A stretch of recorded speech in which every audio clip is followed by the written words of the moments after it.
GothCast, episode 25. I am Dr. Sanders. This is Robbie Gore. And today we're going to be continuing our discussion on the amazing band Typo Negative.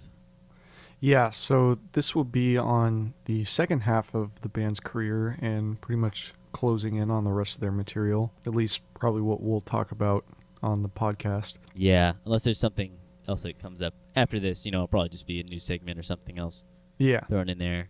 This is, of course, my favorite band. As I talked about last time, hopefully you've listened to part one of this. It's really recommended because this part of their career is actually a little bit different than the rest of their career. I mean, every album for Typo Negative is at this point was pretty different. Yeah. A Slow Deep and Hard was very different than Bloody Kisses, and Bloody Kisses is very different than October's Rest.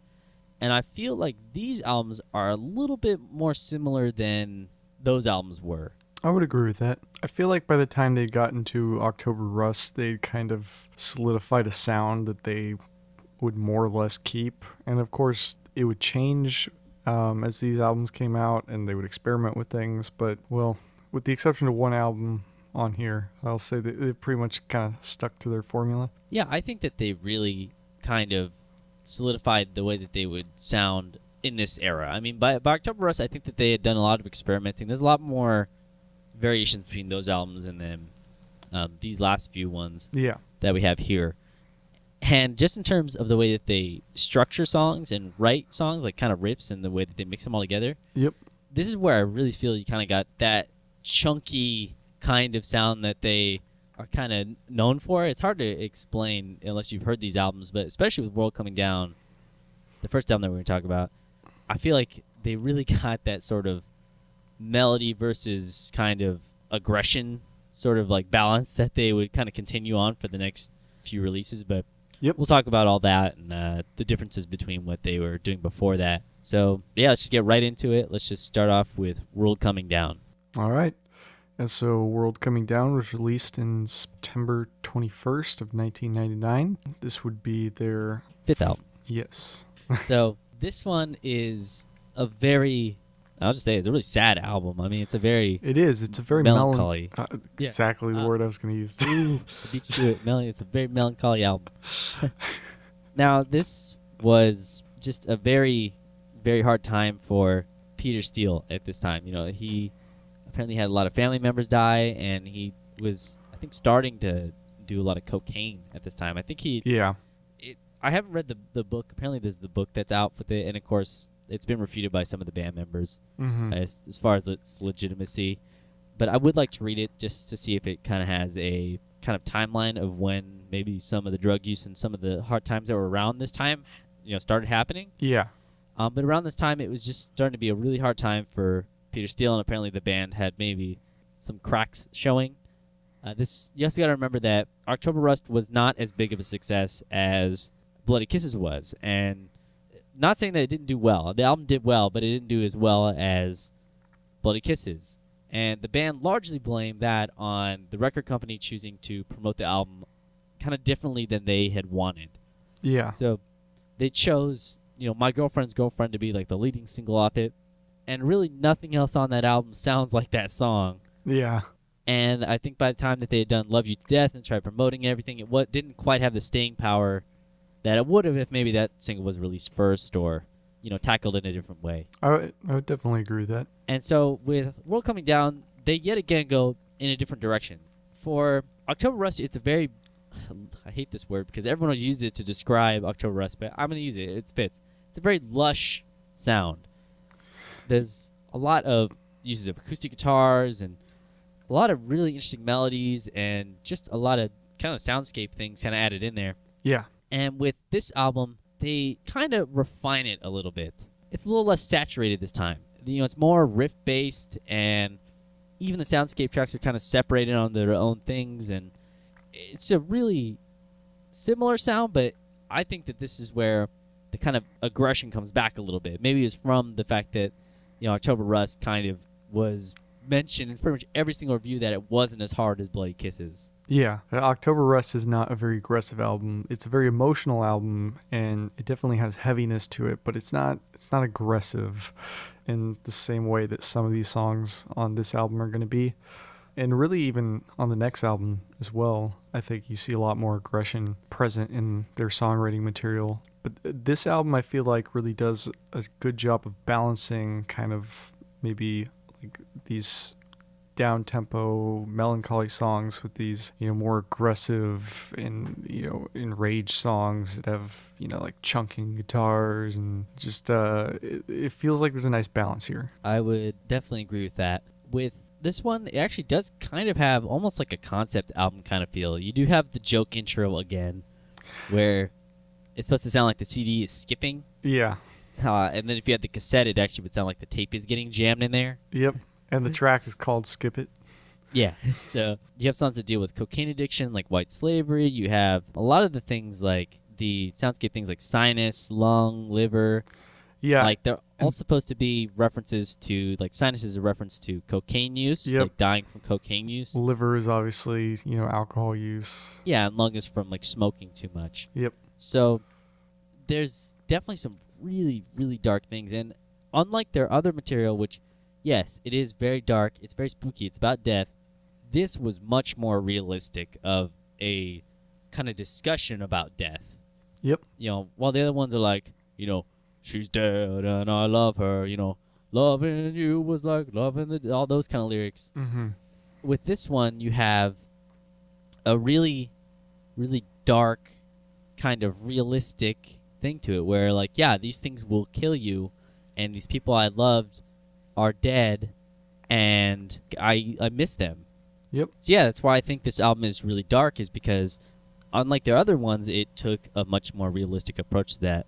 But that doesn't mean the songs aren't as good. And even if they are depressing more so than the previous ones, they really help me through a lot of those times when I'm feeling really down. I will say one thing that I really appreciate about this album is so in particular those three songs we mentioned, Sinus, Liver, and Lung, which are, the soundscape kind of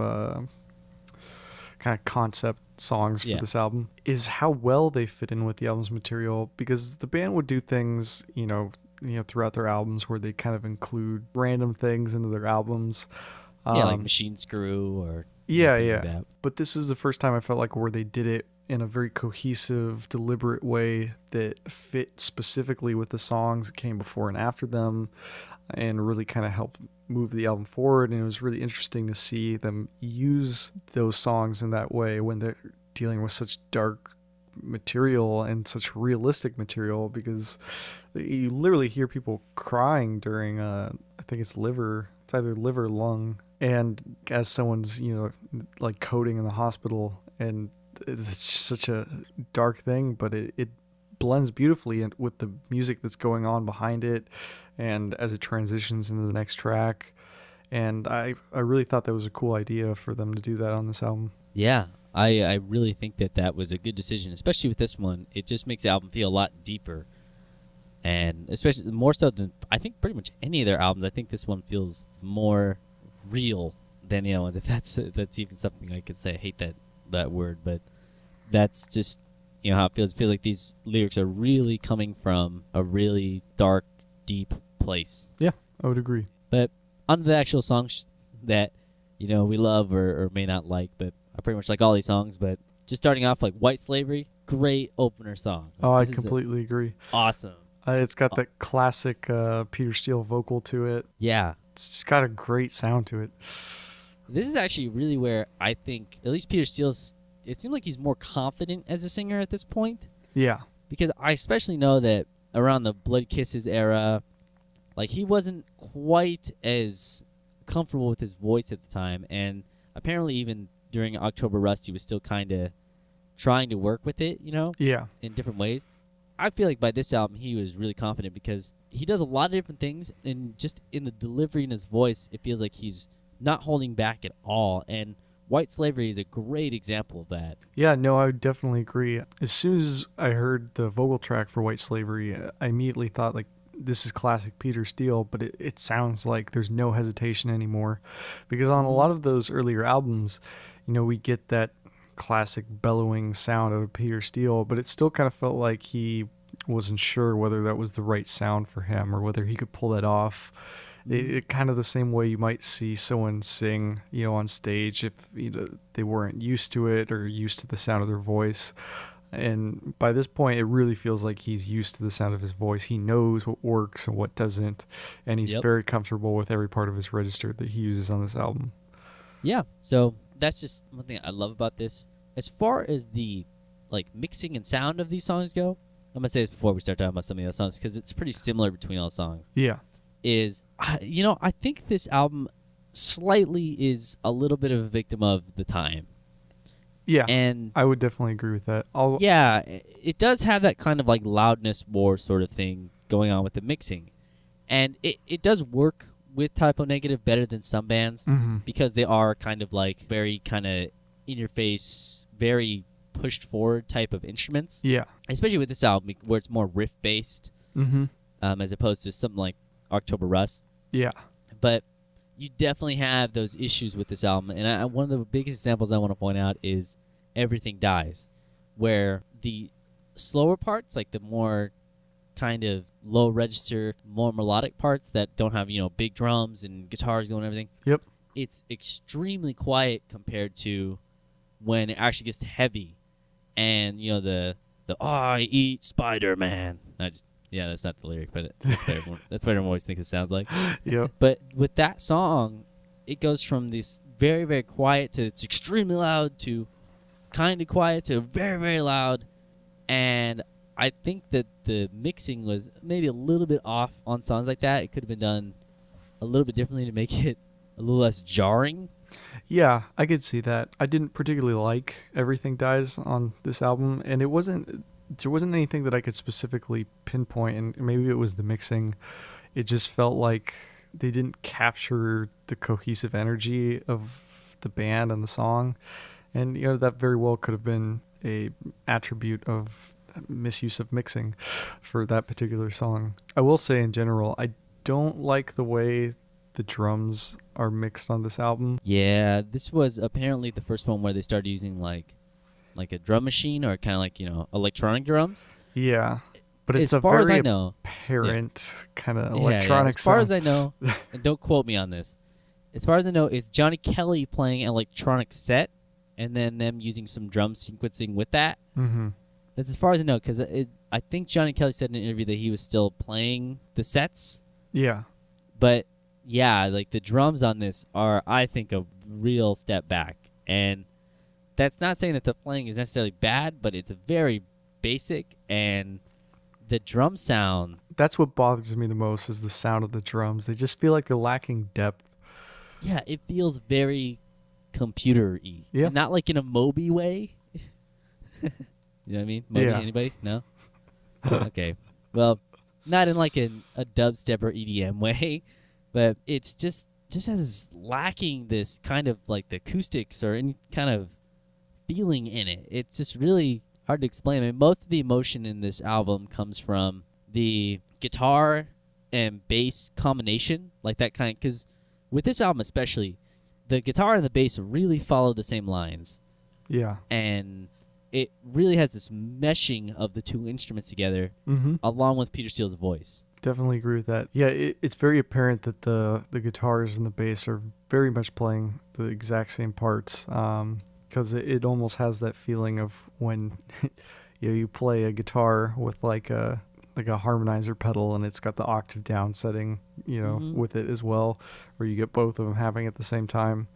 There's definitely a lot of riffs that kind of had that feel to them. And also, one of the best examples I think of that is World Coming Down, which, by the way, is a great, fantastic song. Don't like that song. That's don't my like least favorite song on the album. World Coming Down is your least favorite song? World Coming Down. Yes. It's my least favorite song on this album. Me. I love this song.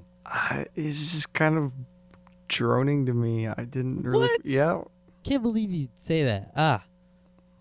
Okay, well, outside of Robert's wrong opinion...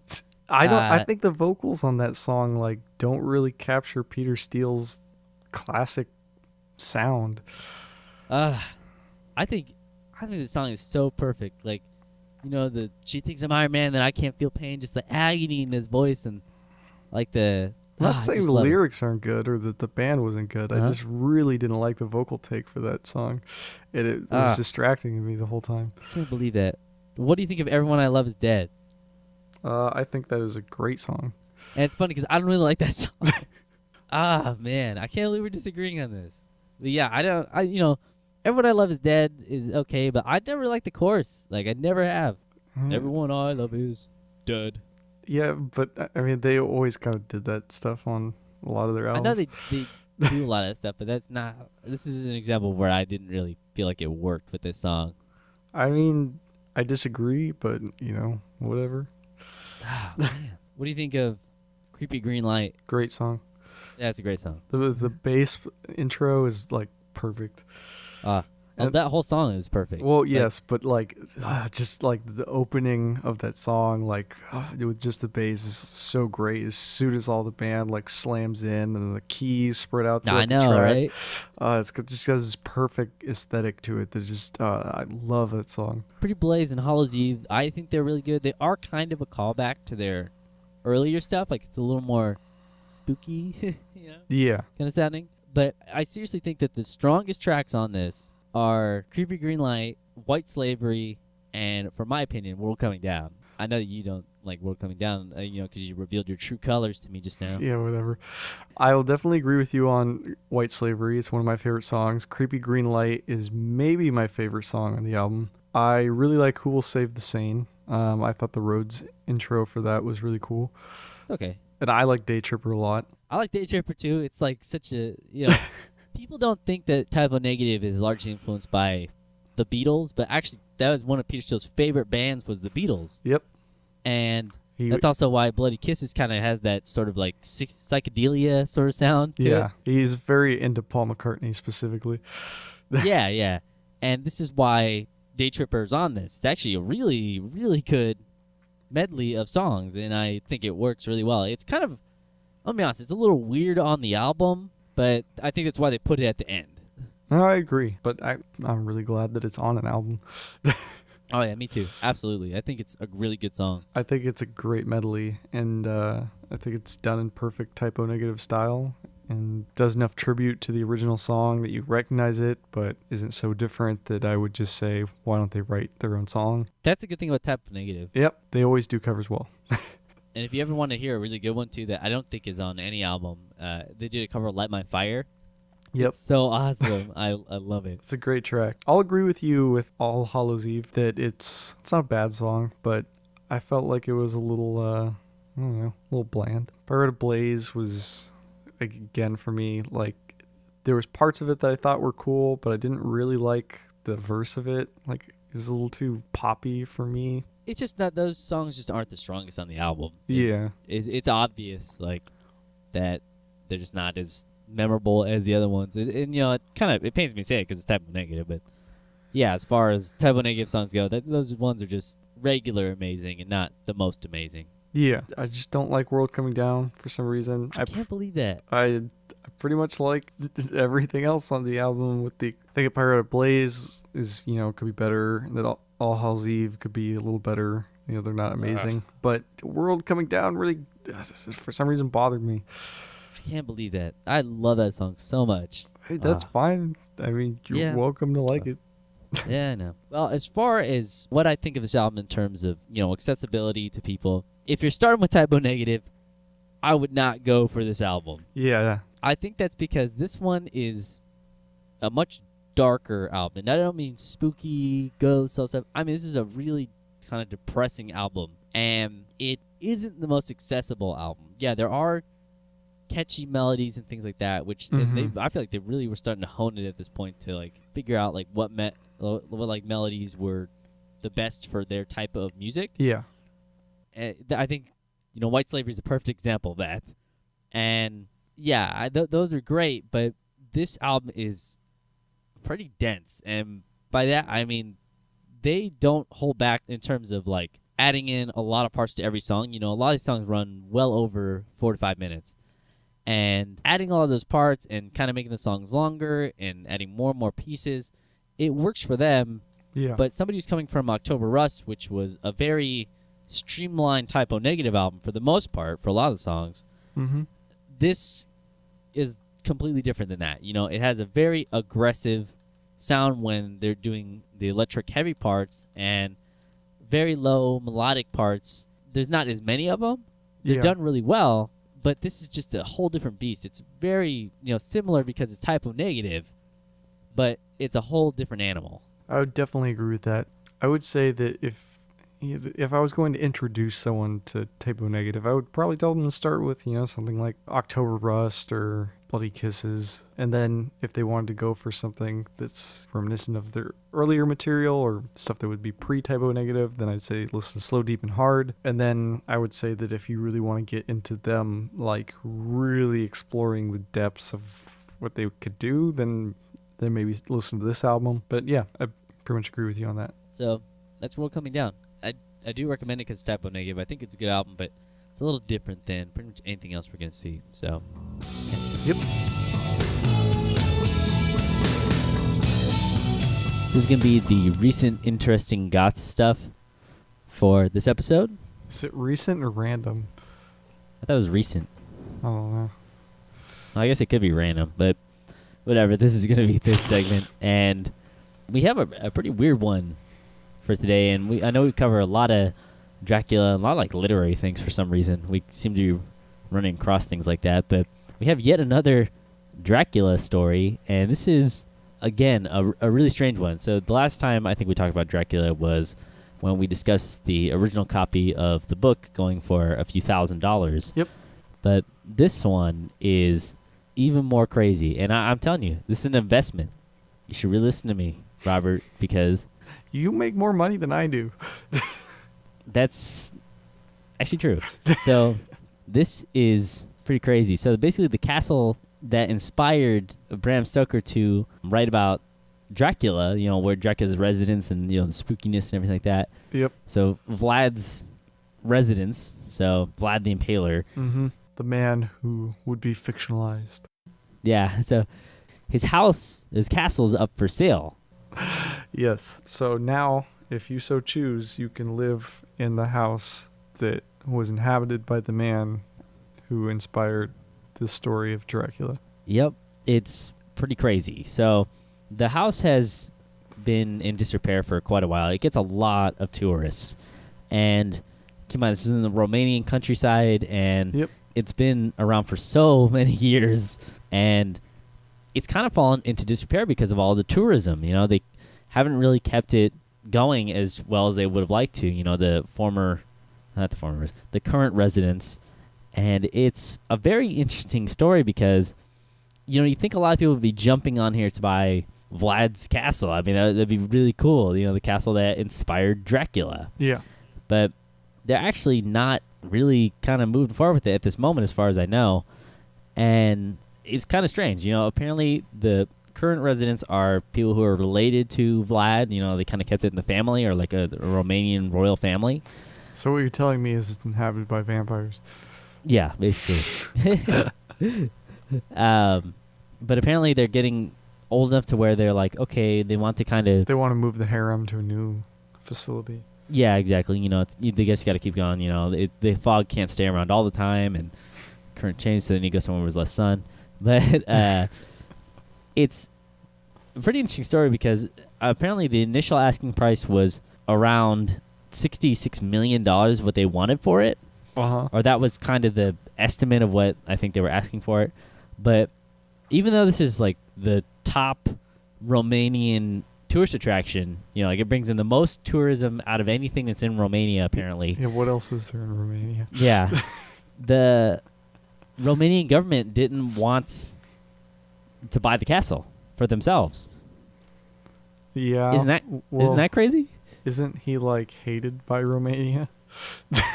Well, yeah, because of I know.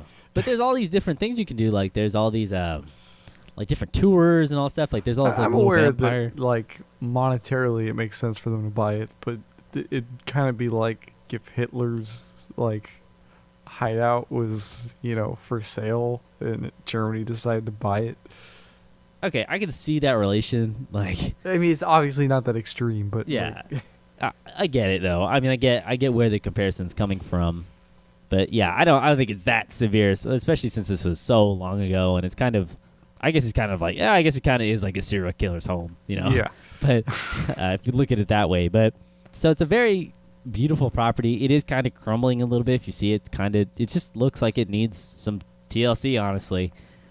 But it is really beautiful, and so they're saying that now, after that offer was declined, that they're thinking that the castle could go for around $12 to $13 million.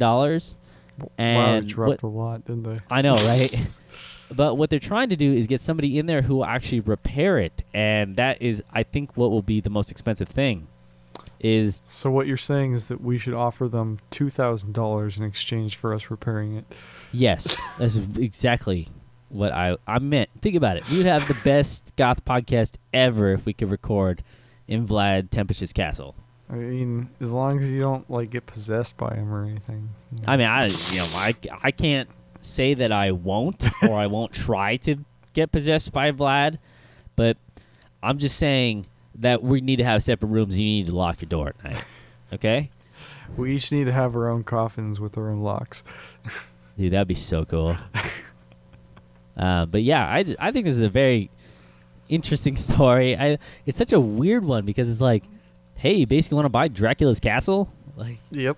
Like, hey, now there's actually a price for it. You know, there's a lot of movies where it's like, oh, like I moved into a castle, and oh my gosh, a vampire lived here, you know, or something like that, or it was haunted by a ghost. This is like literally that, where you're like, oh man, let's go buy this castle, and it's like, oh my gosh, this castle was Dracula's. I wonder why it was so cheap. Not that $13 million is cheap, but it's a very weird story. I would like to see actually somebody buy it and restore the castle because, unfortunately, I mean, just if the tourism still goes through this, and anybody knows that any building that is a tourist spot, it just goes through so much wear and can literally crumble. I mean, look at the pyramids. Like, they had to be actually retouched, and parts of it had to be like basically rebuilt because there's so many tourists that it was wearing it down. Mm-hmm. So if somebody buys it and fixes it up, then that's the best thing that can happen to this castle. Although, yes, it is a very extremely dark period in Romanian history, but people like books. Yes, they do. So that's our future home, and look forward to seeing us there. Yep. So that's recent interesting goth stuff. Or possibly random interesting goth stuff. Who knows?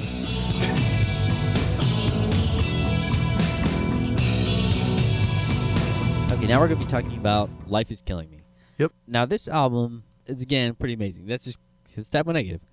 But we have less of a dramatic change from World Coming Down to Life is Killing Me in terms of sound. I mean, like in terms of mixing sound and everything like that. Yeah. But what we do have is a very different mood to the album. Definitely. And this album, I feel like, is a lot more fun. Yeah, it's a much easier listen than the last album was. The last album had a lot of heavy material, a lot of heavy lyrics, heavy music, and while this album definitely has some aggression on it, it's a little more lighthearted, I would say. And it's catchier, I would say. I feel like there's a lot more like catchy songs on this album in general. I would agree. And I really think that they did a good job of doing up-tempo songs for this album, which they don't normally do. So I was a little bit surprised by that, but pleasantly surprised. I think this album is, man, definitely more accessible than World Coming Down. Yeah. And that's just because you have songs like I Don't Want to Be Me, A Dish Best Served Coldly, How Could She, even Life is Killing Me. These are what I feel a lot more straightforward songs. Mm-hmm. And while this album does have, you know, their kind of droning sort of sound that they had done with other things, there's a lot less of it on this one. There are songs that have it, but they seem to kind of put a lot of lyrics and melody and kind of a little more catchy melodies into these songs. And I think this album really benefits from it. I mean, like I said, I like a lot of World Coming Down, but this is a much easier listen, but it's done in a very similar style to World Coming Down. Yeah. Just right off the bat, you know, 13, which I think is, I think it's like reference to the Munsters. I think it's the Munsters music. Don't quote me on that. I think it's like the interstitial music for it, the show. But I Don't Want to Be Me is really the first song on the album. And, of course, most people are actually familiar with the song. It's one of the most popular songs, at least as far as I know, just because it's really catchy. Yeah. And it is, man, it almost feels like more of the time than something Typo Negative had done to this point. I would agree, but I do think it is a really good song. I think it's a display of good songwriting and their ability to write, like a hit, which maybe wasn't the type of thing they were known for necessarily, but I think they did it well, and I like the song. Yeah, me too. I actually think my favorite songs on this album are A Dish Served Coldly. Dish Served Life Coldly is is Killing Me. great. Isn't that so good? Like Yep. the 12-string on that guitar? Yep. I mean 12-string on that guitar. That 12-string guitar on this track? Yes. Yes. Yes. I just love it. Especially with the bass in that all mixed together. It just is a really, really good song. Yeah, for me in general, I felt like this song in particular was like a really good kind of return to a classic Typo Negative song and sound. Oh yeah, it's something like off of October Rust is what I really feel that song could be. Yeah, and that's what it reminded me of. Whereas the rest of the album isn't bad. It's certainly different, but I felt like that song really was kind of reminiscent of some of their earlier material, and so I really appreciated it for that. Yeah, and then as far as other things, I love the song Nettie. It's, again, a much more straightforward things than they've been doing. I mean, it even clocks in at less than 5 minutes, which is pretty much like 1 minute for Typo Negative. Yeah. But it's great. I thought Goyles was funny. I like Goyles, yeah. Yep. That's apparently about, the whole Playboy thing. Yep. How more men had bought the issue Yep. of Peter Steele posing in Playgirl than women had, but he's just like, Yep. I like Goyles.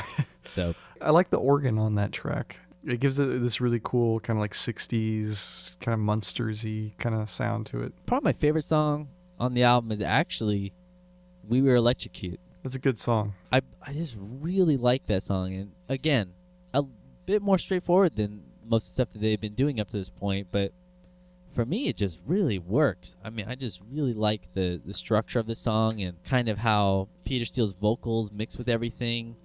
It's not like super aggressive, it's kind of more relaxed at this point, and it just really, really gets to me every time I listen to it. I really enjoy it. Yeah, it's a really great song. I will say I even like the intro song that's just essentially just a short instrumental, 13. But that's a really cool cover, and I thought it was really cool, and that it was, I think it's one of the heaviest things that they've done.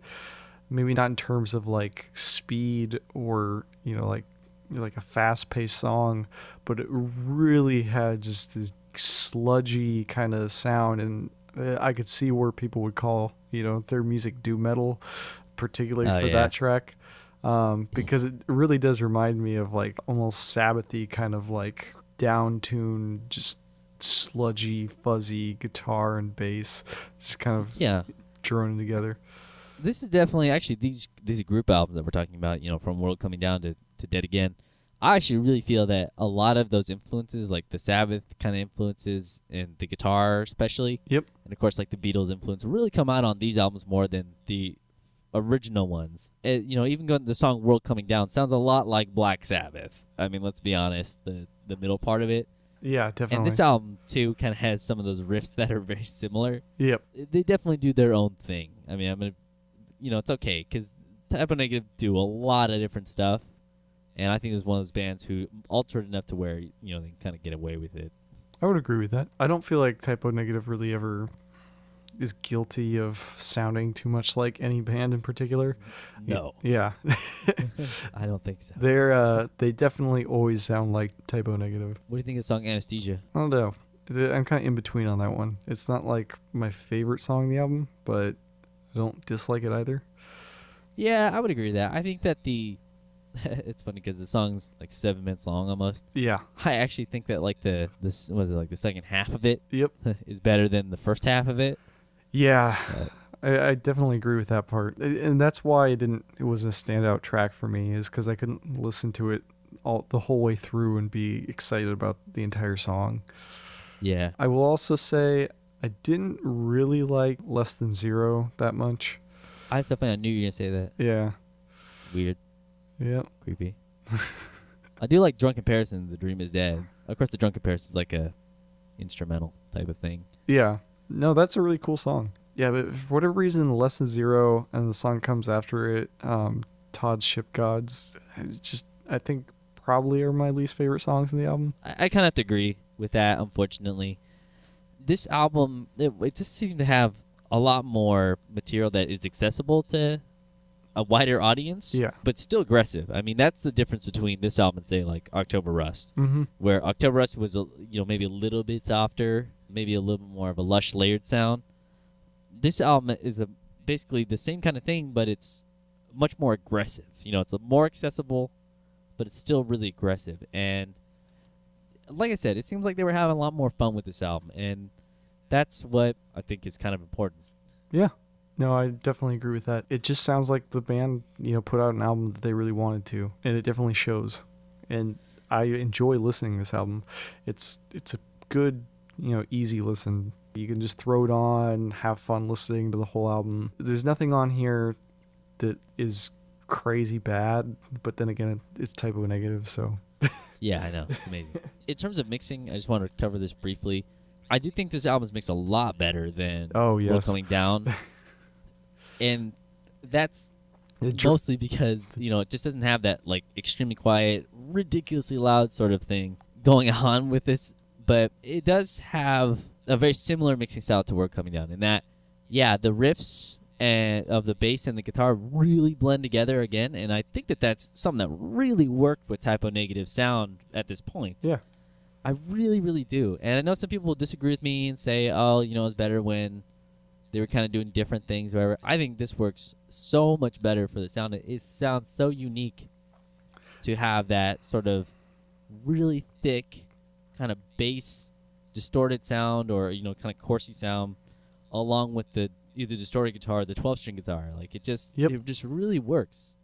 I would definitely agree with that. And I also feel like the electronic drums are less noticeably electronic on this album. Yeah, I know. I think they got a little carried away with World Coming Down. Yeah. And Life Is Killing Me is a perfect example of finding a better middle ground for it. It still does kind of like that sort of like band feel, like kind of jamming feel that the earlier albums sort of had. But it's definitely a lot better. Like, you don't really notice it as much. Yep. I was just going to say that, like, I think this album, for me, like, as far as the second half of Typo Negative's career goes, I would say I highly recommend because it's a fun listen, and I feel like they did a good job of writing catchy, upbeat songs, up-tempo songs. And whereas their last album, I would recommend almost for the opposite reasons, where they do such a good job of pouring their depth and heart and souls into these songs. Mm-hmm. And so I feel like these two albums kind of go together in a weird way. Yeah. They're like two sides of the same coin. I kind of agree with that. Yeah. It's kind of like how a lot of people see Bloody Kisses and October Rust as a pair of albums. Yeah. And then, yeah, I would agree that World Coming Down and Life Is Killing Me are a pair of albums like that really work.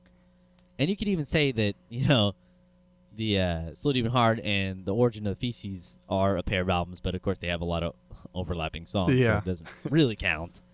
But yeah, I could definitely see that, especially since the subject matter is actually, kind of similar. It's still about depression and darkness and love and passion and hatred and all this stuff, but they're two completely different approaches to the material. I would definitely agree with that. So, and also Peter Steele's voice on Life Is Killing Me, I think, is like way better, just in terms of how much he just kind of just goes for it. Yeah, I would agree. So Life Is Killing Me, yeah, I definitely find a lot of people tend to grasp on this album when they're not super familiar with Typo Negative. They just kind of like the unique sound that they have, and I think it's a good example of making it a little bit more accessible. Yeah. And without diluting it, and that's really, really important for me to say for this. I think that they didn't dilute the sound while making aggressive, catchy music. Yeah. And yeah, if you're trying to get somebody into Typo Negative and they're not like super goth, or anything like that, this is probably the best album to get them into it. Yep. So, Life's Killing Me, totally recommended. Would definitely agree. All right, so now we're going to talk about Typo Negative's last release, which was Dead Again. Yep. So this is their 7th and final studio album, released before the death of Peter Steele. It was released through SPV/Steamhammer, And that's different than this is the first album that they had done on that. Yeah. So they had just switched labels. And they also returned to using an actual, drum kit instead of the drum machine mixed with the electronic drums. Yeah, and like I said, there are different reports. There's some things that report that Johnny Kelly didn't even play the drums, that they were only sequenced drums. But I'm pretty sure that Johnny Kelly said that he did play drums and they just kind of like mixed it with other things. And so I don't know. Yeah, I mean, I'm sure I've read different things. Yeah. I've read more things that say that they just used a drum machine, but yeah. Johnny Kelly, I think, did say in an interview that he still played on this album. So I don't know. Either way, he's playing live. So Yeah.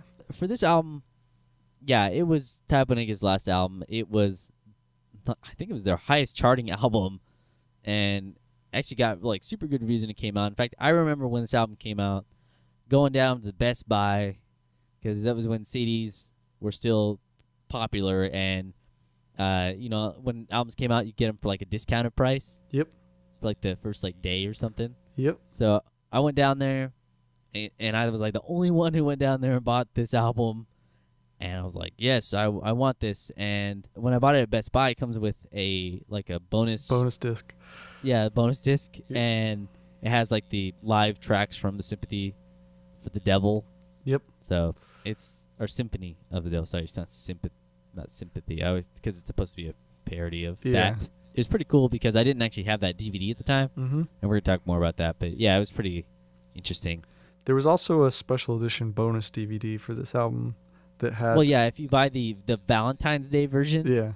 which I have it. I have the Valentine's Day version, which is the only album I think of theirs that was in red. It's basically Dead Again, but it's in a red color. Yep. And it comes with the DVD in it of their Wacken performance. And as far as I know, it's the only way to get good quality versions of The Prophet of Doom and September Sun music videos. Yeah. Because, man, those ones that are on YouTube currently are really bad. So, Yep. this album... I hate to say it. It's kind of a mixed bag for me. Yeah, I'm going to agree with you on that. I was going to say, like, it's well received by people at the time. But for me, it kind of lacks, like, I don't know, the same energy that I wanted from Typo Negative.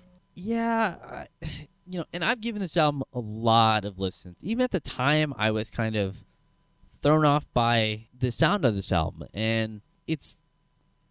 Man, it's hard to say. It has a little bit more like kind of punk, aggressive, like rock and roll influence. It's a little more apparent. It has a little bit more of the kind of like doom metal sort of sound. And obviously, listening to song like The Prophet of Doom for like the first like 3 minutes of it. Yep. If Halloween in Heaven has a little bit more of that kind of modern rock sort of thing going on. Yeah. It pulls in a lot of different directions, and unfortunately, it doesn't feel as cohesive as a lot of the other stuff. I felt like this one lacks that signature Typo Negative sound more so than their other releases. Yeah. And I've always been at odds with that. And I really hate to say that because, like I said, Typo Negative was my favorite band, and this album I was so excited for. And I still think it has some good songs on it. I really do, but I didn't find it as strong as pretty much any of their albums before this. And I really hate to say that. Yeah, I have to agree with you. The album isn't terrible by any means, but it's just it's lacking something for me, and I think maybe that's consistency, because I will say that a lot of the songs feel very different from each other, and even just in the way some of them even feel like they're mixed very differently from each other. And so in this weird way, it kind of almost makes the album sound like compilation album, like stuff that was taken from like different times that they were recording and just kind of shoved together, even though I know that's not the case, but it just kind of has that feeling to it. Yeah, I definitely agree with that. The opener is pretty good. It takes a little bit to get going, kind of has that Typo Negative kind of intro where it's a little bit like down, down, down, down, down, Yeah, I know it sounds weird, but you know what I'm saying. Yep. But when it kind of gets into the meat of the song, it kind of has like almost like pop rock sort of thing going on with the guitar. And it's a little more aggressive, a little more punk. I don't know. Like, yeah, it's good. I like that song a lot. But when you go and Trip in a Blind Man, yeah, it's good, but it's not the greatest song. Prophet of Doom, like, it's a great song, but I feel like the intro of it is so drawn out and unnecessary. I'm just gonna say it, like, like that kind of droning, heavy, dun, dun, dun, like Peter Steele is like reciting all these things. It just doesn't work as well. I don't know how to explain it, because a lot of their older stuff has a lot of that. I mean, look at the middle of Too Late Frozen. I mean, it goes from this very upbeat, kind of aggressive sort of song, or this very poppy one, to kind of this doomy, sort of strange fantasy sort of sound, but then goes back into it. I don't know. So for some reason, it's not clicking as well on this album. Yeah, for me, it just boils down to a lack of, I don't know, consistency. I feel like they're a little bit all over the place on this album.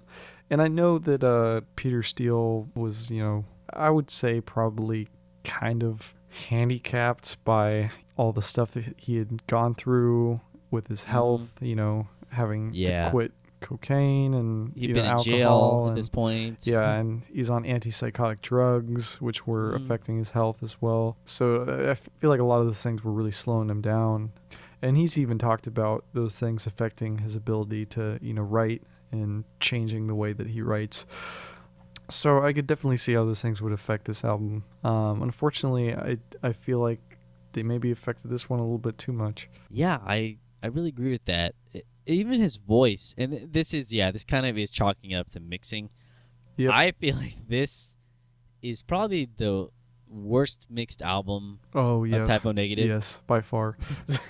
And that's mostly because of what they were going for. Obviously you could say that, The Origin of the Feces or Slow Deep and Hard is by far the worst mixed album by Typo Negative, Yeah. But that works for the sound that they were going for. When somebody doesn't have a ton of money and they're going for something aggressive, Slow Deep and Hard, the mixing makes sense. And the mixing for The Origin of the Feces was intentional. It's echoey, it's all this stuff.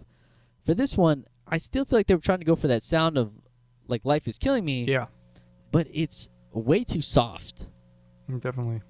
And the guitars, while they, they're distorted and everything, and the bass is mixed with it, it doesn't have that sort of bite and that sort of signature kind of chunky sound that they had on their previous albums.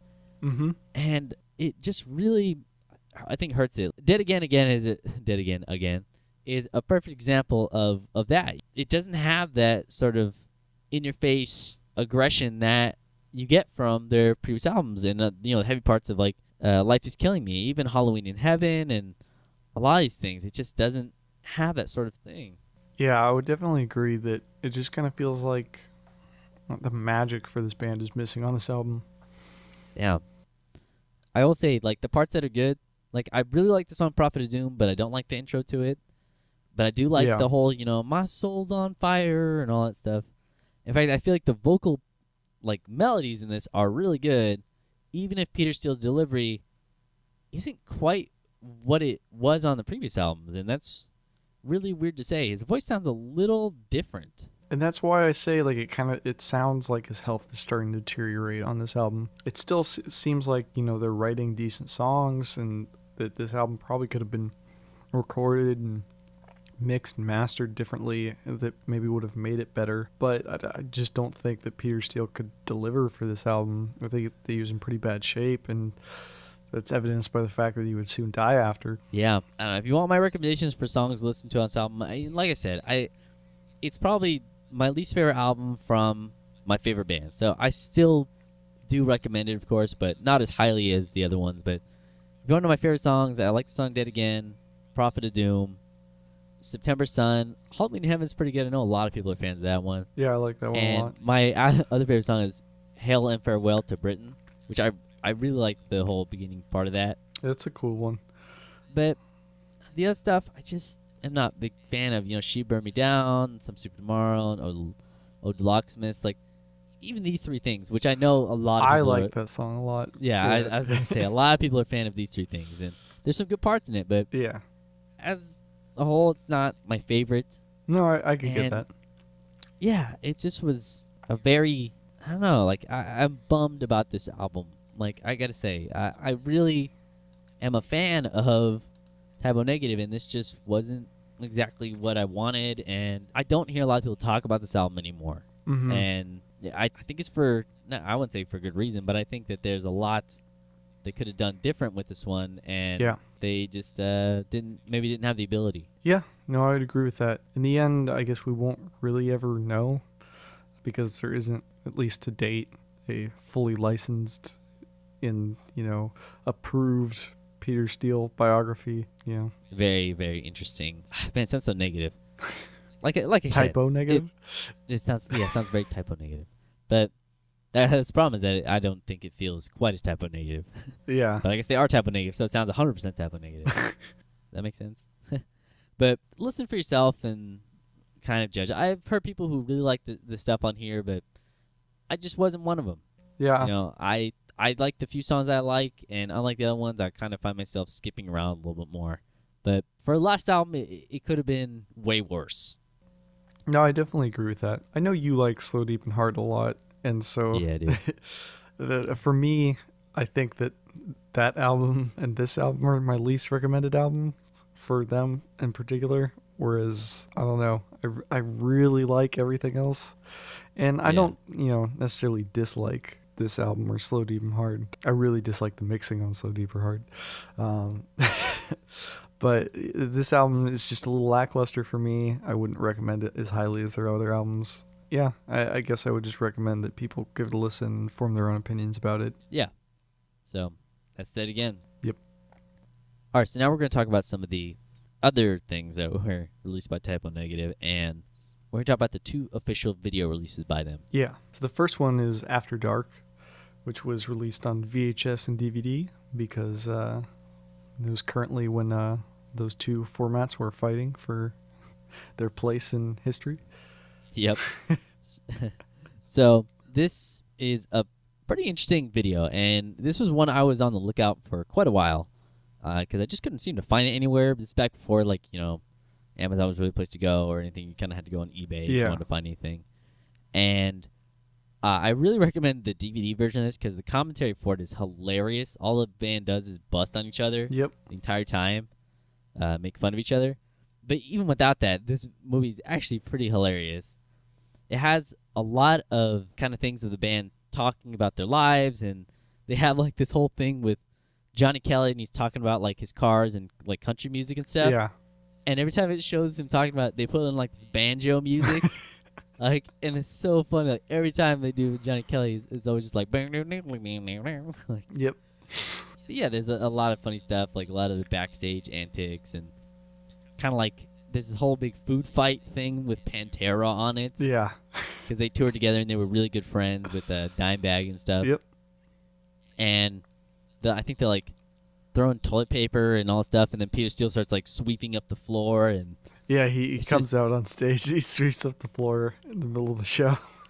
Yeah, it's just really funny, and they seem to find the funniest moments, and these actually, while most bands are trying to be looking super cool and stuff, yep, they definitely have this huge sense of humor, and I feel like this is one of the things where it becomes really apparent that they can kind of laugh at themselves. And one of the funniest parts, I think, is when they were playing Too Late Frozen, they would have this kind of soapy snow come down. Yeah. And, yeah, you know what I'm talking about, right? Yep. So this girl's puts her tongue out and tries to eat the snow, but it's soap, and so she's ugh, and she's trying to get the soap out of her mouth. It's just so funny. So yeah, if you're really, really into Typo Negative, this is not something that's for peripheral fans. This is something for people who really are familiar with Typo Negative. Yeah, because they're gonna really get the humor and kind of understand why they're kind of busting on themselves. Yep. If you've just heard Bloody Kisses or October Rust, and you've only heard singles from those albums. Well, if you just think that they're kind of take themselves really seriously, you expect it to go in to be hello, we got Typo Negative. Here's our music videos and our songs. Yeah. This is really just kind of a tour diary, and kind of just It's a really good representation of just who they are as people and as a band. I think so. Yeah. Yeah, I really think that. It kind of gives you a feel for who they are. And that's what I enjoyed about this video in general, is that I don't really like the overproduced concert DVDs where you just watch the band play for 2 hours, because I'm like, I'd rather be at the show. Yeah. This is cool because you get to see them perform, but you also see what's going on behind the tour, and for me that makes it, kind of more of a story, in the same way that maybe like an album might tell a story. To me, this is the equivalent of a concert DVD doing storytelling, because you get to see the band as people and see into their lives and see what they're really like, and you see that juxtaposition against what their presence is on stage and how those two things fit in together, and it's really interesting experience to learn about those things. I'll be honest, this is kind of a harder video to find now, at least in a physical format, just because when Peter Steele died, they haven't really reprinted this since. Yep. So obviously, of course, all the people are trying to gouge it like for all it's worth. But if you can find it, you can find it online to watch, and it's pretty good. So it's Type of Negative After Dark. I really recommend, but it's for fans of the band. Like, if you're familiar with their humor and their kind of like subtlety in terms of how they see themselves and everything like that. Yeah. And but then there's another one. So this was a DVD that was released in 2006. Mm-hmm. And it's called Symphony for the Devil. Obviously a play on Sympathy for the Devil. Yeah. And so this was recorded in 1999. Yeah, recorded in 1999. It's a bizarre festival. Yep. And it basically intersperses like tour footage and a whole bunch of these like weird little skits and things that Type O Negative had filmed. Yep. In between like songs. And it's a really interesting performance. I'll say it's not my favorite performance from the band. And there are some good songs on here, some good performances, but it's not the strongest one that I've seen, for even on YouTube. There's a lot of different performances, which I would say, okay, that's probably a better performance, or there's a little more energy or things like that. But as a representation of the band, I think it works pretty well. It says 1999, so it's the World Coming Down tour. It's a little spotty, I'm going to be honest. Like, I really love this DVD. This DVD is, again, kind of a show of what kind of band they were. Yep. Especially it has the humor and everything in it. But as far as musically, it's not my favorite. I'm gonna be honest. Like, it's just hard to explain. But even on song Everything Dies is one of the few times where they played actually World Coming Down songs. Yeah. Because after this tour, they didn't really play that many. Mm-hmm. Because apparently it was really hard for Peter Steele to kind of go to that place. Yeah. But I'm pretty sure that Peter Steele even messes up on the lyrics to that song. Like, he says this second verse twice. Yeah, well, if I recall correctly, he's pretty trash for this show. Well, I don't know. It's hard to tell, but he's definitely very, very, very sweaty. Yeah, to say the least. Yeah. By the time they get to Black Number 1, which is the last song on this, he is completely drenched in sweat. So, yeah. But there's some good performances things, like Are You Afraid in Gravity? Like, that's pretty good. Yep. Obviously Too Late Frozen, it rocks. And they just have a whole bunch of different stuff like on here that I don't know if it was necessary. They maybe could have put some other kind of songs in here, but they have intros and different parts of other people's songs. Yeah. So they have like In the Flesh by Pink Floyd. It's just a part of a song. Yep. They do the Waste of Life intro.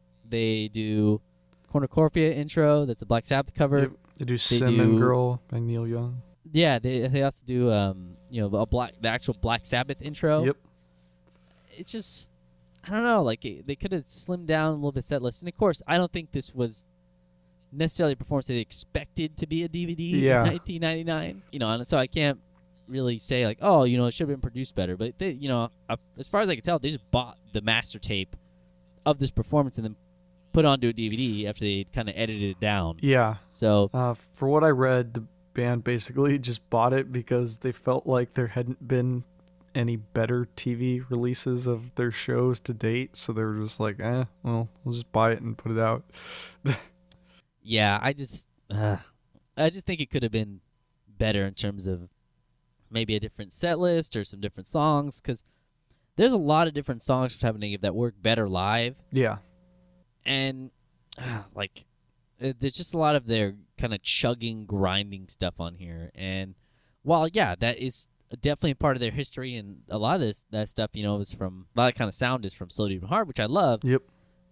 Balancing it with this very dynamic material from October Rust and Bloody Kisses and World Coming Down, it doesn't match up as well. I got to be honest, because you're going from this dun, dun, dun, dun, like kind of grinding stuff to very kind of aggressive and very fun songs. Yep. So wasn't the strongest thing for me. I still recommend it for Type of Negative fans, of course, because again, even the backstage footage is just worth it. And there's all these interviews and things with them where they're talking about, what's your favorite video, and By Yourselves, and everyone's like surprised when Johnny Kelly says everything dies, and like, what, everything dies? Like, what? He's like, I like the video, like trying to defend it, but it's not like my favorite performance. So that's kind of what I have to say about it. And I've been meaning to talk about that for so long, but that's just the truth. I don't really find myself going back and watching the performances of this so much as I do a few of the songs, which I think are performed really well, and like the middle stuff. Yeah, no, I would agree with that. I think we should also briefly note that you'd also get the CD disc that came with it that had the Santana medley. Yeah, that's right. Yeah, that's actually it's actually in a pretty cool case too. It's like a little pull-out case, and it's really neat. Like the whole package itself. I have to say, I would not expect them to release a Santana medley of all things. Talking about Type of Negative Santana, it has the same sound, Yeah, right? Totally. Santana's doom metal. No. But it's actually a pretty good song. They always do medley. good covers, man. They're really good at them. Yeah. So that's Symphony for the Devil, and I think this is another thing that's getting pretty hard to run across, just because like I said, when people still die, a lot of these people just kind of are starting to gouge out the price, which is a bummer, because I think that whenever you make this stuff more expensive and inaccessible to people, that it's harder to get into a band. That's why I think so many people get into bands like Led Zeppelin, is because there's just stuff everywhere by it, Yeah. I'm not saying that the music is bad in and of itself, but I'm just saying availability definitely helps. Yeah, definitely. So that's pretty much the official releases from the band. There was also the compilation, The Least Worst of Type O Negative, that's officially licensed by the band. It's a compilation. It has a few different songs. It has their cover of Black Sabbath and everything. But I didn't feel like it was necessary to cover it, because it's mostly songs that were on other albums or single versions of it. So I didn't think it was super necessary. But it also has a song 12 Black Rainbows and everything. Yeah. But nothing super, super necessary. The other thing I want to talk about, and this is my recommendation, if you want to hear what the band was sounding like, a little bit more raw than Symphony for the Devil, there's actually a bootleg that's pretty popular, and it goes by a whole bunch of different names, but the Even Snow Dies bootleg. Yeah. And it's called some other name too, but it's a bootleg, so it has a whole bunch of different things. It's from 1994, and it's a performance by them, and so they do Gravity and Are You Afraid and Too Late Frozen and Black Number One, and it's way more of a raw performance than most of their later stuff. This is really when they started to kind of become a little more popular, and kind of I've actually seen the video footage from this performance. Yeah, and it's a really small stage and everything, so it's a pretty interesting time for the band, and I recommend it for those diehard Type O Negative people who want those songs a little bit more raw. So it's called Even Snow Dies. I pretty much at this point would recommend that people just check out anything that was ever released by Type O Negative. Yeah, pretty much, right? Yeah. That's pretty much what I can say. So in the continued history of Type O Negative, yes, Peter Steele did unfortunately die in 2010. Very, very sad. It's been ruled that it was I think a heart attack, but there's a book that came out recently, and I do want to read it and kind of give a review of it on this podcast.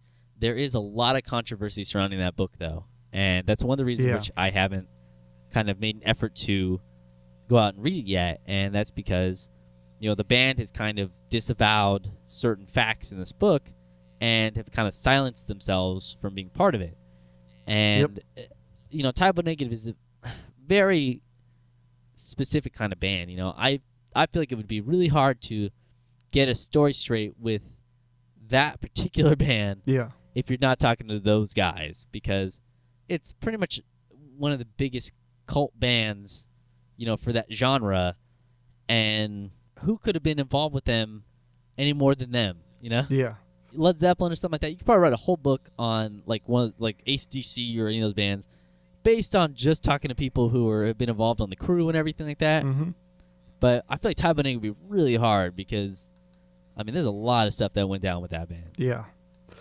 So I'm still going to check it out and hopefully kind of get my own perspective and idea about, but it kind of goes into its own thing about what it thinks happened with Peter Steele's death. And yeah, it was just really sad. And Type O Negative aren't really going to do any music. There's been rumors for a while that Danzig would kind of take over like Type O Negative and be like, feel about that.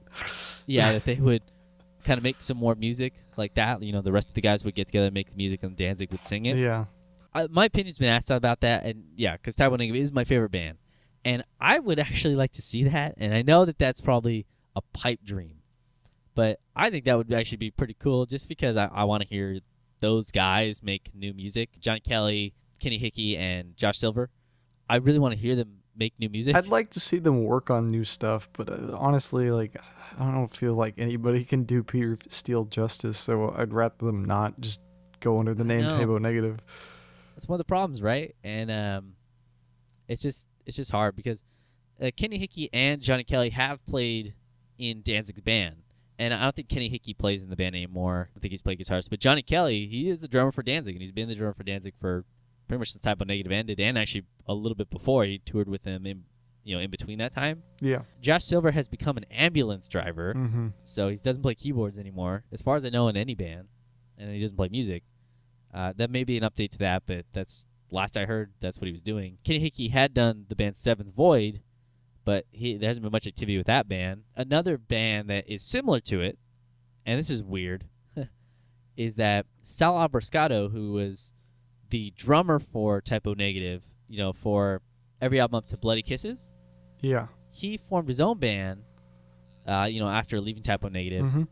But him and Type O Negative's last drummer, Johnny Kelly, so both drummers of Type O Negative, are in a band called A Pale Horse Named Death. Yeah. And they have 2 albums out. I really recommend the first one. Second album is not so good, but the first album kind of has that Type O Negative feel to it, more so than the next one. So that's pretty much everything for Type O Negative. There's not really anything new that's come out. Every once in a while there's a new shirt that's released. There's maybe some new vinyl that's pressed of their old material. But as far as any new songs, Johnny Kelly has said that, we didn't even go into the studio to record anything new. We hadn't really been demoing anything, so there's not really anything to release as far as like an unreleased Type O Negative album. And they already have a whole bunch of things where you can get a hold of like their B-sides, and yeah, it's just it's really sad. Yeah, I would definitely agree with that. Unfortunately, that's the end of Type O Negative's career. Yeah, and if there's ever any news of Type O Negative, we'll clue you in. Obviously, I know an insane amount about him, so tragic that we don't get any more music from them. And that, again, was the last album, and it wasn't exactly my favorite. So, yeah. Well, this has been GothCast, episode 25. I am Dr. Sanders. I'm Robbie Gore. GothCast is part of the Belfry Network. Yeah, so basically, whether you're a veteran of the Gothic community or just getting into it, it's really a place where you can go to find lots of great Gothic content, whether it be podcasts or YouTube channels or, various Gothic resources.